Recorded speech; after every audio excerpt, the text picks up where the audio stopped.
সুস্থ থাকার জন্য, সুস্থতা বজায় রাখার জন্য কিছু নিয়মকানুন মানা অত্যন্ত জরুরি। যেমন খাদ্যাভ্যাসের মধ্যে অবশ্যই সকালের নাস্তাটা করা। আমি অনেক পেশেন্ট পাই ইদানিং সকালের নাস্তা করে না, যাদের ইনডাইজেশনের সমস্যা, ওজন বেড়ে যাওয়ার সমস্যা বা বিভিন্ন রোগবালাই হওয়ার সমস্যা বেড়ে যাচ্ছে। তো অবশ্যই সকালের নাস্তা সকালে করা উচিত, দুপুরের খাবার সময় মতো খাওয়া উচিত এবং রাতের খাবারও সময় মতো খাওয়া উচিত, অর্থাৎ 8টা থেকে 9টার মধ্যে। যারা 10টার দিকে খাবেন অথবা এরপরে খাবেন তাদের বিভিন্ন রকমের কমপ্লিকেশন হবে, ওজন বৃদ্ধি পাওয়া, গ্যাস্ট্রোইন্টেস্টাইনাল সমস্যা, প্রেশার বা সুগার বেড়ে যাওয়া ইত্যাদি প্রবলেম শুরু হয়ে যেতে পারে। ফ্যাটি লিভার বর্তমান খুবই কমন একটা প্রবলেম পাওয়া যাচ্ছে আমাদের এসব খাদ্যাভ্যাসের জন্য। যতটুকু হেলদি এবং পুষ্টিকর খাবার আমরা আমার মেনুতে রাখতে পারবো ততটুকুই ভালো। ঘরোয়া খাবারই খাবো। অবশ্যই চেষ্টা করবো সারাদিন একটা ফল খেতে, যেটা আমাদের শরীরের জন্য ভালো।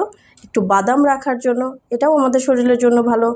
মাছ অবশ্যই রাখবেন, মাছ মাংস আমাদের শরীরের জন্য ভালো। মাংসর চেয়ে মাছটা বেশি উপকারী। ডিম, দুধ এগুলো রাখলে আমরা সুস্থ থাকবো, ভালো থাকবো। তাছাড়া অবশ্যই রাতের ঘুম রাতে ক্লিয়ার করাটা জরুরি থাকে। রাতের ঘুম রাতে বলতে আমরা যদি 10টা-11টার মধ্যে ঘুমিয়ে যাই, সকাল 6টা-7টার মধ্যে উঠে যাই, আলহামদুলিল্লাহ এই ঘুমটুকু আমাদের জন্য অত্যন্ত উপকারী। আমাদের রোগবালাই ঠিক থাকে, আমরা সুস্থ থাকি এবং রোগবালাই থেকে মুক্ত থাকি। তাছাড়া পর্যাপ্ত পানি পান করাটা আমাদের জন্য অত্যন্ত জরুরি। পানি কম পান করলে আমাদের বিভিন্ন রকমের সমস্যা তৈরি হয়। ইউরিনের প্রবলেম, জ্বালা পোড়া বা কিডনির প্রবলেম পর্যন্ত হতে পারে। আবার বেশি পানি পান করাও আমাদের শরীরের জন্য ভালো না। তো অবশ্যই সারাদিনে 2 থেকে 2.5 লিটার পানি আমরা ইজিলি খেতে পারি। আর অবশ্যই এটার পাশাপাশি যেটা হবে সেটা হলো অ্যাক্টিভিটি বা ব্যায়াম। অ্যাক্টিভিটি বলতে আপনার অবশ্যই সারাদিনে যে কাজগুলো করছেন সেটা যেন পর্যাপ্ত থাকে, অ্যাক্টিভিটি থাকে, হাঁটা চলা থাকে বা ব্যায়াম থাকে, ন্যূনতম আধা ঘন্টা হলেও প্রতিদিন। এই জিনিসগুলো যদি আমরা বজায় রাখতে পারি, মেনটেন করতে পারি, তাহলে আমরা সুস্থ থাকি এবং আমরা রোগমুক্ত থাকি।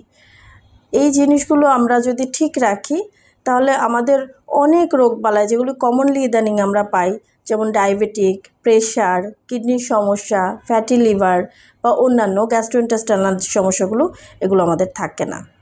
আশা করি এই তথ্যগুলো আপনাদের উপকার আসবে এবং আপনারা সুস্থ থাকবেন, ভালো থাকবেন।